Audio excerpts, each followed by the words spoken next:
Pessoal, vamos falar sobre a situação na Ucrânia. Hoje, dia 25 de novembro, são 8 horas da manhã aqui no Rio de Janeiro, 2 horas da tarde lá em Kiev, no momento que eu gravo esse vídeo. Os ataques russos seguidos à cidade de Kherson têm tornado a vida dos civis lá um inferno. Ontem teve mortes, teve feridos e muita gente está abandonando a cidade. Vamos entender o que está acontecendo lá. Os ucranianos seguem com a campanha de atingir na retaguarda russa os pontos de logística principais dos russos, né? E o último ataque à base de Jankoy, aqui na Crimeia, que aconteceu alguns dias atrás, a gente ficou sabendo agora, matou os 10 iranianos que estavam ali na região ensinando os russos a usar aqueles drones iranianos Shahed 136, né? Algumas pessoas diziam que mais do que isso, eram eles que operavam os drones no final das contas. De qualquer forma, parece que foram todos mortos. E, de fato, no último bombardeio russo de larga escala, não houve drones iranianos. Houve drones de outro tipo, mas não os iranianos, né? E o Putin se mostra cada vez mais isolado e agora parece que ele está com medo de ser morto. Vamos entender esse assunto. Essa notícia ou essas notícias foram sugeridas por mais um funcionário público, Sagat Bordiev, e várias outras pessoas. Obrigado aí ao pessoal que sugeriu a notícia. Obrigado a você que está assistindo o nosso vídeo. Se você gosta do nosso conteúdo, por favor, deixe o seu like e se inscreva aqui no canal, né? Pois bem, mais um dia que não teve nenhuma grande mudança aqui na linha de frente. A gente vai ver que o inverno está chegando e está chegando pesado lá na frente de batalha, o que torna as coisas menos dinâmicas de qualquer forma, né? É lógico, a gente espera que a Ucrânia consiga usar o inverno para avançar sobre os russos, principalmente porque se o inverno vai ser ruim para os ucranianos, vai ser muito pior para os russos, né? E eles estão numa posição mais frágil, mas o fato é que nesses últimos dias a gente não tem visto nenhuma grande ação, nenhuma grande movimentação. Veja, não estou dizendo que não tenha batalha, ao contrário, né? Os últimos dias acirraram, como a gente falou, as batalhas aqui em Bakhmut, aqui em Donetsk também, mas a gente não vê avanço significativo de nenhum dos dois lados, né? Os ucranianos seguem naquela estratégia de destruir os depósitos de munição, centros de comando e controle, né, na retaguarda russa. Então aqui, por exemplo, a gente teve 3 grandes ataques ontem em Nova Kakhovka, que é esse que aparece aqui, Nova Kakhovka, e outros 2 aqui em Svatorsk e Chaplinka, né? Foram outras 2 cidades que são usadas costumeiramente pelos russos como hubs de logística, então foram atingidas aí ontem, né? Dá para ver aqui a tragédia que é o bombardeio de Kherson diário, né? Também Amiansk também foi atingida. Tem o som da explosão aqui, eu vou tocar para vocês.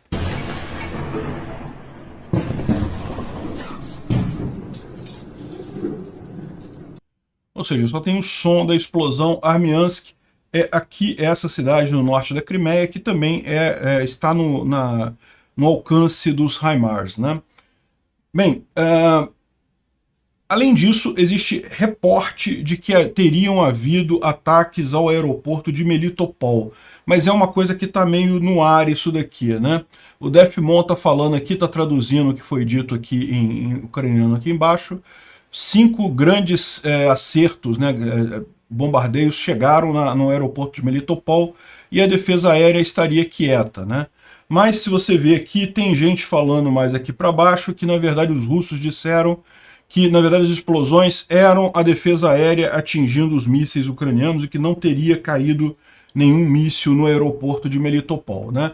Infelizmente a gente não tem de fato confirmação nenhuma, porque lembra, essas imagens que a gente obtém, como por exemplo essa daqui de Nova Kakhovka, depende de ter alguém ali, seja um ucraniano ou um russo, que grave o que aconteceu, né?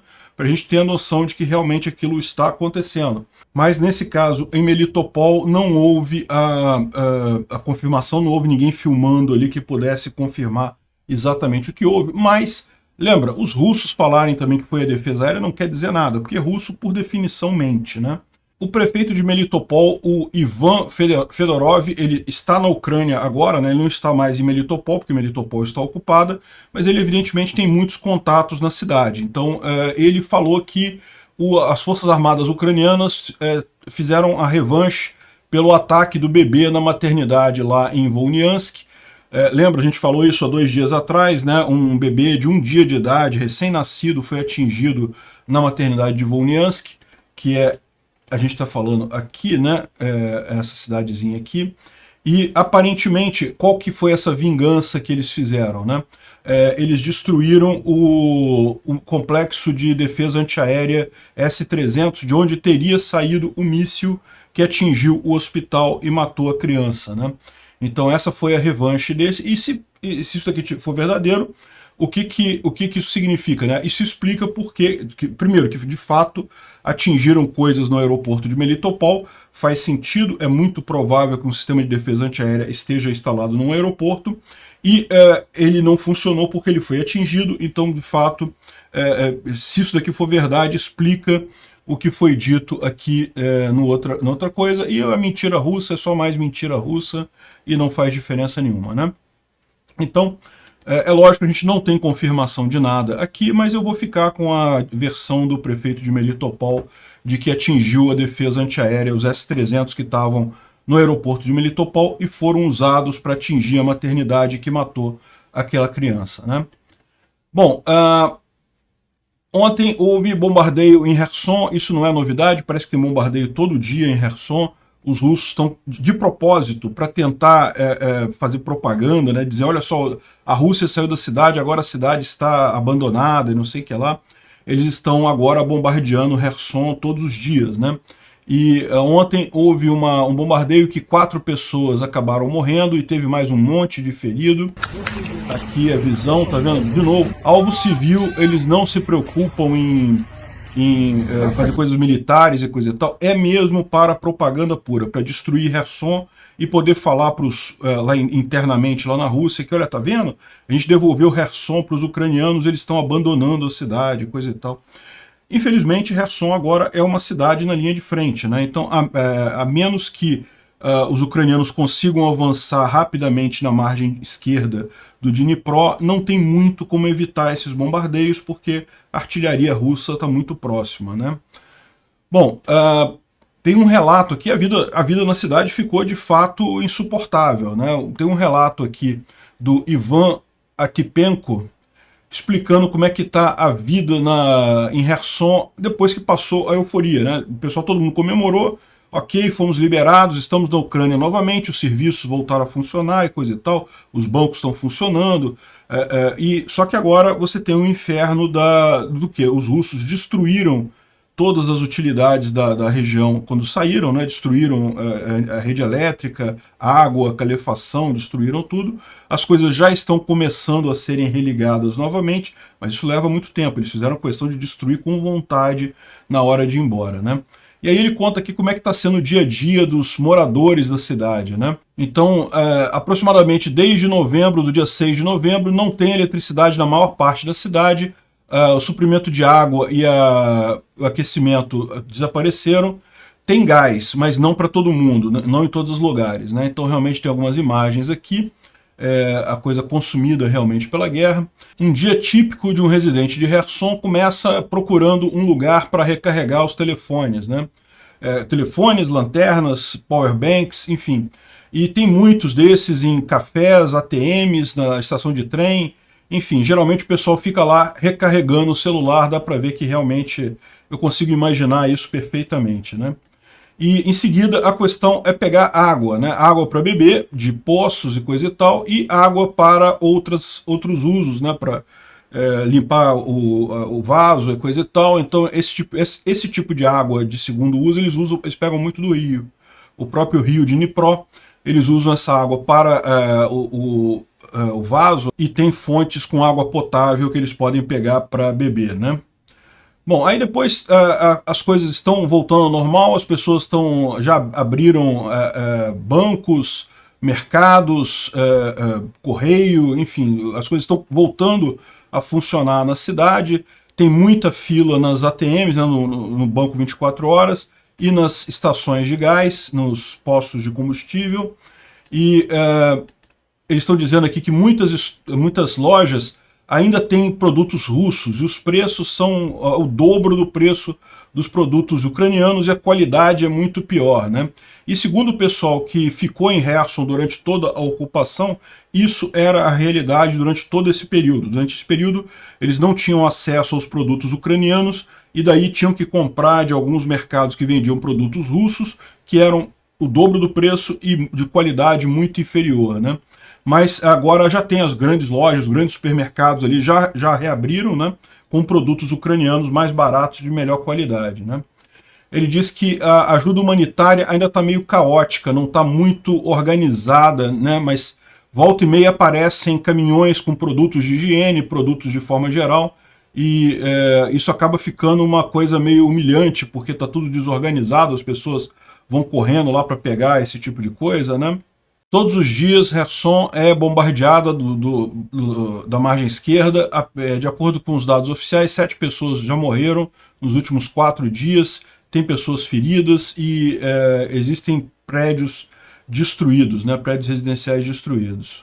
Apesar da situação difícil, as pessoas se unem e tentam coordenar a ajuda humanitária em listas de condomínios e coisa e tal.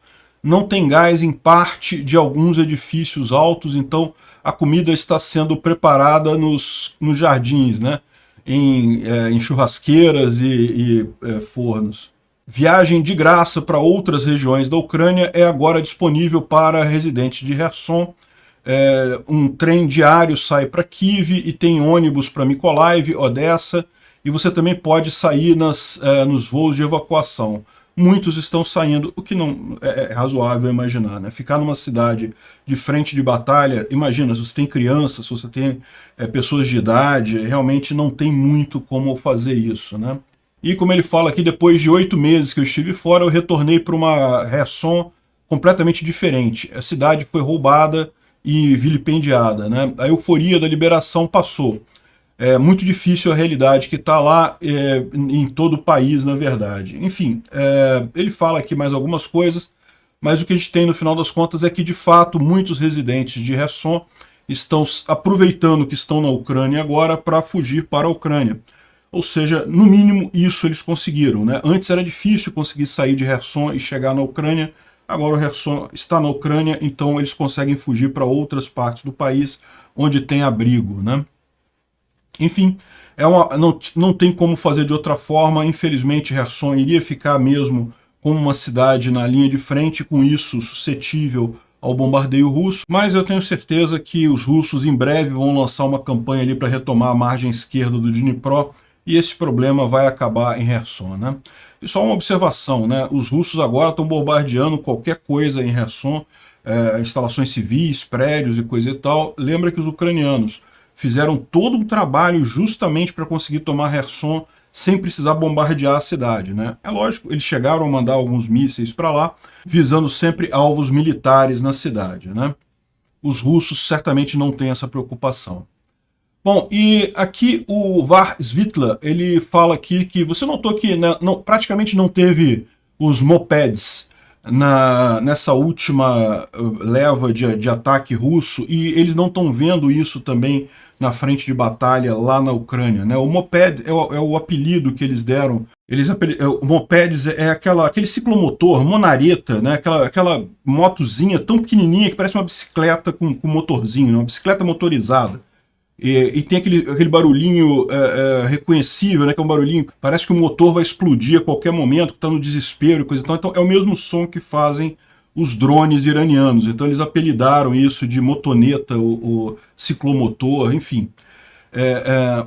E por que não estão aparecendo mais? Bom, a gente não sabe, mas uma suspeita, isso aqui foi falado pelo governo ucraniano e foi confirmado por Israel, né?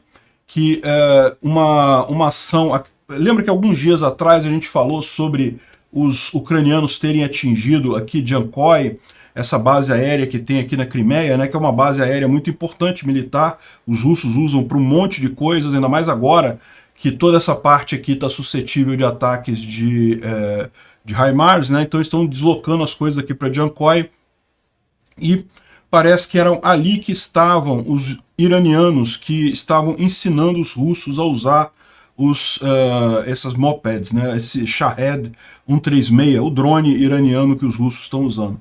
Então, algumas pessoas dizem que, na verdade, era mais do que ensinar. Quem estava operando o drone como um todo eram os iranianos, né? O que faria o Irã um aliado da Rússia nessa guerra, e se isso for verdade, mas segundo a versão oficial não era isso. haviam 10 iranianos ali em Jankoi que estariam operando esses drones iranianos e eles teriam sido mortos nesse ataque que a Ucrânia fez aqui na região, né? A gente não sabe ainda qual foi o míssil que eles usaram, ou se usaram um drone, ou usaram alguma outra coisa para atingir ali, ou se foi mais uma vez um trabalho de serviço secreto. A gente viu alguns ataques desse tipo aqui na base de Sake, né? Aqui na Crimeia, então pode ser o serviço secreto ucraniano que fez esse ataque, a gente não sabe. Mas o fato é que, segundo informações do secretário de Segurança Nacional da Ucrânia, foram mortos os iranianos todos que estavam lá e com isso a operação do Shahed 136 deixou de existir, né? E aqui essa matéria estava originalmente em ucraniano, eu traduzi ela aqui e fala justamente a mesma coisa e principalmente fala que foram 10 os iranianos mortos na Crimeia e o Alexei Danilov, que é o secretário, fala isso. E mais cedo a imprensa israelense reportou 10 mortos ali, 10 iranianos mortos ali na Crimeia, né? Ou seja, tem a confirmação de várias fontes aí, Israel, Ucrânia e coisa e tal. E além disso, eu acho que a evidência mais clara é justamente o fato de que ninguém está vendo mais os drones iranianos nesses últimos ataques, né?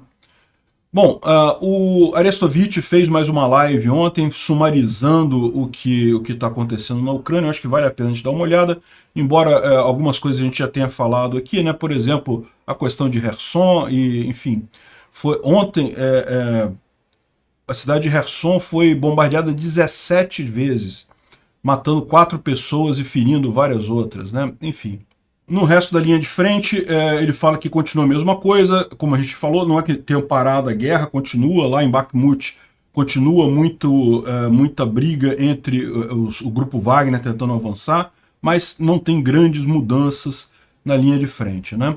Agora, uma coisa interessante que ele fala aqui é o seguinte, que a Rússia está fazendo uma rotação de tropas, está mandando os profissionais, os militares profissionais para a Rússia, para reagrupar e reconstituir as forças, e substituindo isso por pessoal mobilizado e mercenários do grupo Wagner, né? Ou seja, aparentemente a Rússia está contando mesmo com um inverno parado na linha de frente, que os ucranianos não vão conseguir avançar, então estão tirando os soldados profissionais para poupar eles e mandando os mobilizados, que, bom, no inverno vai morrer muita gente certamente, não necessariamente de batalha, né? O mero frio pode fazer com que muitos morram lá, então os mobilizados estão sendo usados exatamente para tampar esse buraco aí dos russos, né? Ele fala sobre Belarus, sobre a possibilidade de um ataque lá de cima, mas não mudou nada, ou seja, por hora ainda é pouco provável isso, pode ser que mais à frente isso acabe acontecendo, né? Um ponto que ele traz aqui interessante também é que a CIA, né, o Serviço Secreto Americano, está reportando que eles estão recrutando muitos militares russos e oficiais do Estado russo que estão entrando em contato em massa oferecendo serviços.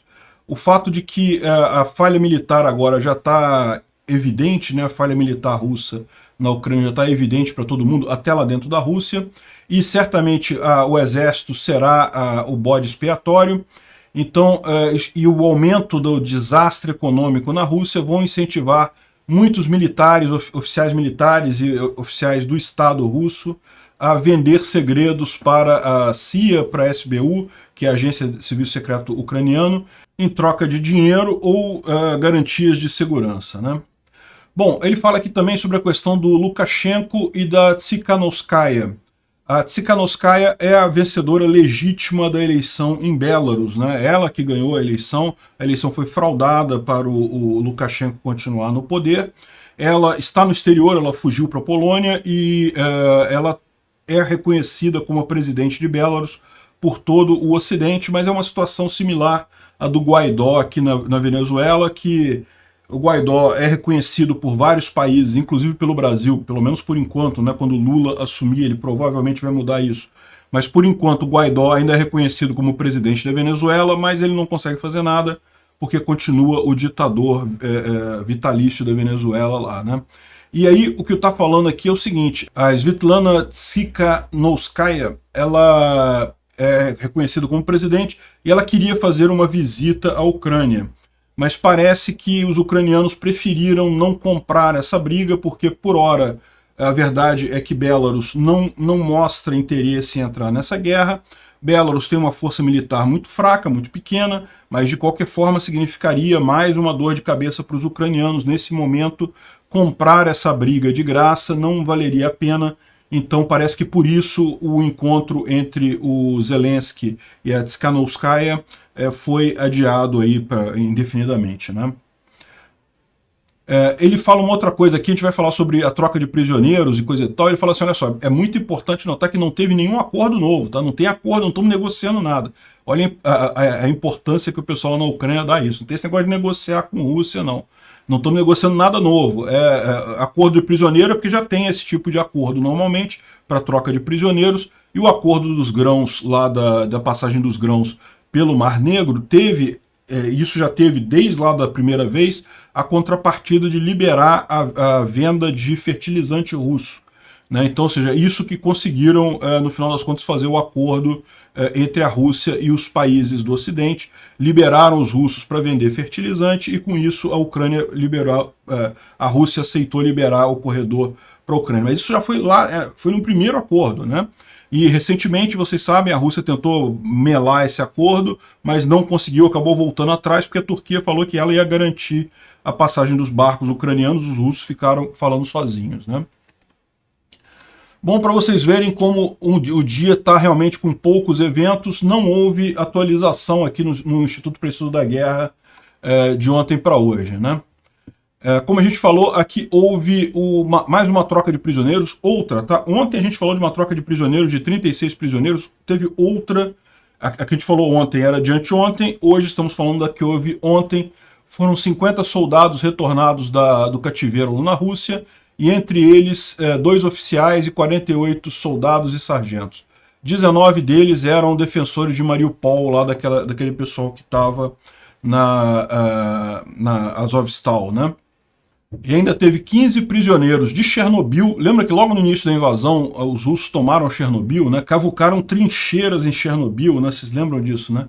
Então ainda tinha 15 prisioneiros daquela época ainda e 7 da Ilha da Serpente, que desde então está agora abandonada, nem na mão dos ucranianos, nem dos russos, né? Agora, olha a situação constrangedora isso aqui no final lá do encontro. Lembra que ontem teve o encontro do CSTO, que é o grupo lá, é a OTAN da Rússia, né?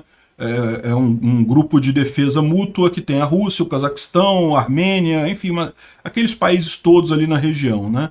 E a gente já falou ontem sobre o presidente da Armênia ter recusado a assinar a declaração final do CSTO, o que deixou todo mundo chateado, aí o Putin ficou chateado, o Lukashenko ficou chateado e coisa e tal.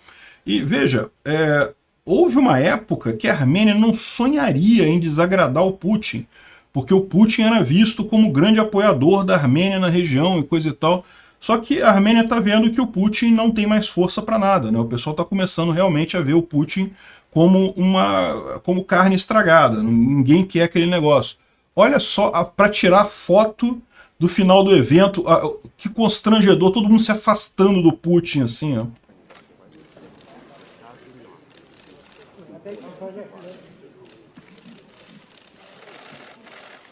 Todo mundo se afastando do Putin, o Putin meio isolado ali no meio, tentando se encontrar, assim, ninguém quer ficar perto do Putin na foto, né?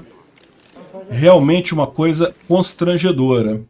E é lógico, isso não quer dizer nada em termos de alta diplomacia e coisa e tal, mas isso é um indicador importante, tá?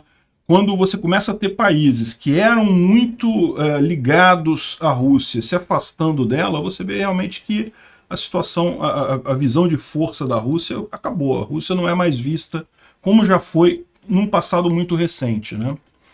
E outra informação que tem aqui é que a liberação de Kherson teria causado muita revolta em altos círculos lá do exército, das forças russas, a ponto de que o Putin estaria temendo pela própria vida, né?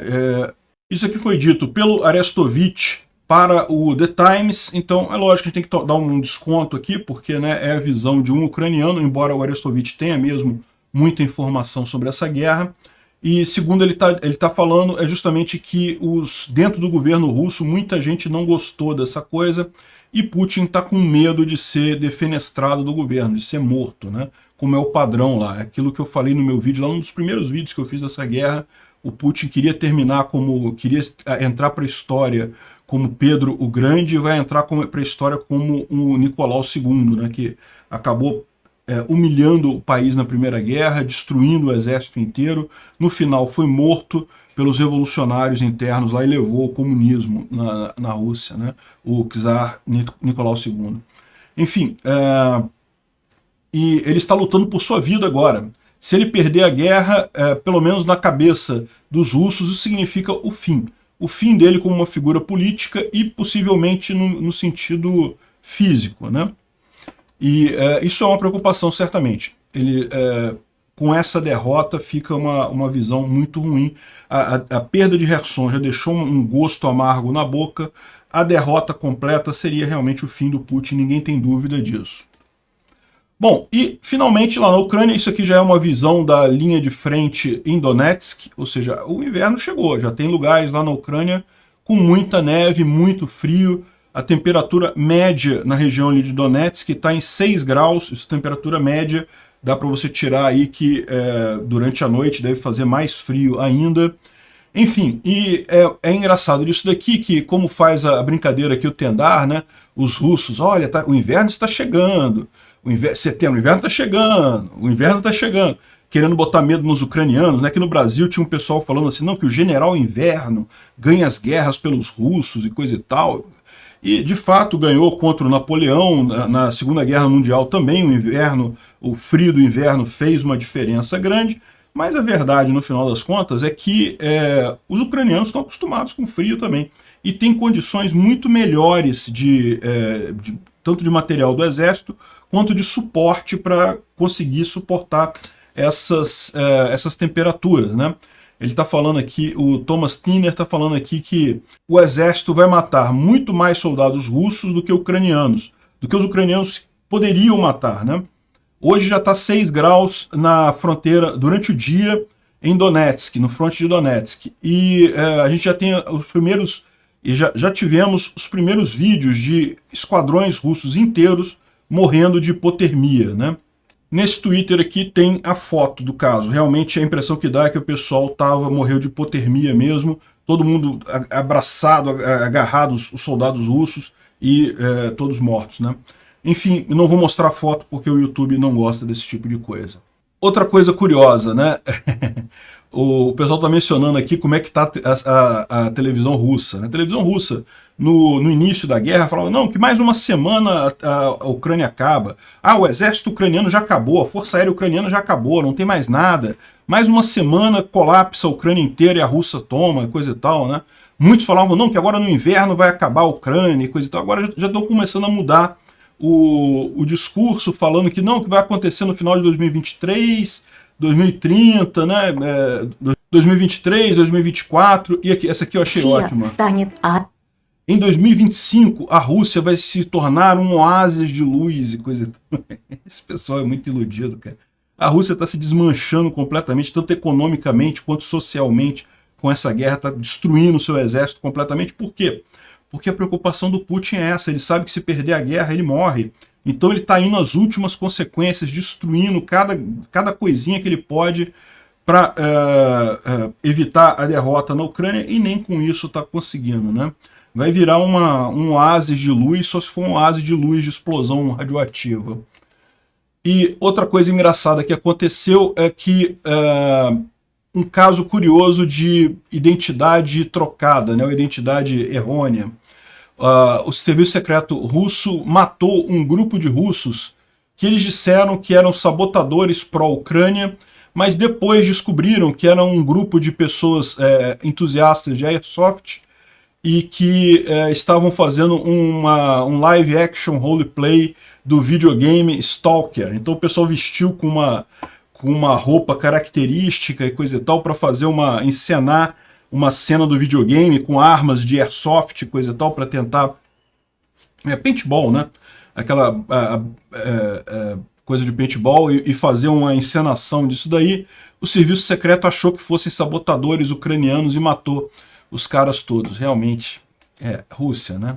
Esse aqui é o chefe de um ministério russo lá da economia digital. Então ele está falando sobre economia digital e vocês sabem, um dos problemas que a Rússia está enfrentando é justamente a fuga das empresas de TI da região, e não só das empresas, de muitos profissionais também, né? Os russos têm excelentes programadores russos, então o pessoal que pode foi para a Europa, né? Primeiro para não servir lá como mobilizado, não morrer na linha de frente, e segundo porque a economia russa está indo para o buraco, é melhor sair de lá, né? Então muitas empresas de desenvolvimento de software, de tecnologia, saíram da Rússia e o pessoal também. Ele está achando isso positivo, porque ele disse que, olha só, isso aí a gente está tendo agora, vamos conseguir a soberania digital, porque não tem mais nenhuma empresa de TI estrangeira aqui, só tem empresa russa de TI aqui na Rússia, né? E isso daqui é uma coisa que eu acho importante ressaltar, porque muita gente aqui no Brasil tem essa impressão também. Acha que não, para um país, para ser grande, para crescer, tem que fazer tudo no Brasil, a gente tem que ter empresas no Brasil estratégicas para fazer isso e fazer aquilo outro. E, gente, a economia não funciona assim. A economia, quanto mais negócios você faz com quanto mais pessoas, mais todo mundo enriquece, inclusive você. Todo o valor numa sociedade é gerado pela troca voluntária entre as pessoas, por compra e venda. É o comércio que gera valor numa sociedade. Esse negócio de ter fábrica que produz, não sei o que lá, tem que ter tudo no Brasil. Não, isso é errado. Da mesma forma que essa ideia dele de soberania digital, de que, não, vamos ter, só tem companhia de TI da Rússia agora na Rússia, isso é ruim para a Rússia no final das contas. Não apenas do ponto de vista econômico, mas no caso de uma área como TI, que é uma área que evolui muito, coisas que eram novidades há 2 anos atrás já são coisas comuns hoje em dia, e daqui a 2 anos vai ter coisa que a gente nem imagina ainda, vai estar surgindo daqui a 2 anos. Então é uma área muito dinâmica. Se você começar a ficar isolado do resto do mundo, você vai acabar ultrapassado. Foi o grande erro da União Soviética também. Um dos grandes erros da União Soviética que se descobriu depois da queda dela foi justamente o isolamento na área de computação, né? Os computadores eram muito inferiores aos do Ocidente. Enfim, parece que a Rússia está indo mesmo para o passado, né? Obrigado por assistir o vídeo até o final. Além de curtir, compartilhar e se inscrever no canal, considere se tornar patrocinador com valores a partir de R$ 1,99. Clique no botão Seja Membro abaixo para saber as condições e vantagens de patrocinar o canal. Mais informações sobre o nosso projeto, visite nossos sites indicados na tela.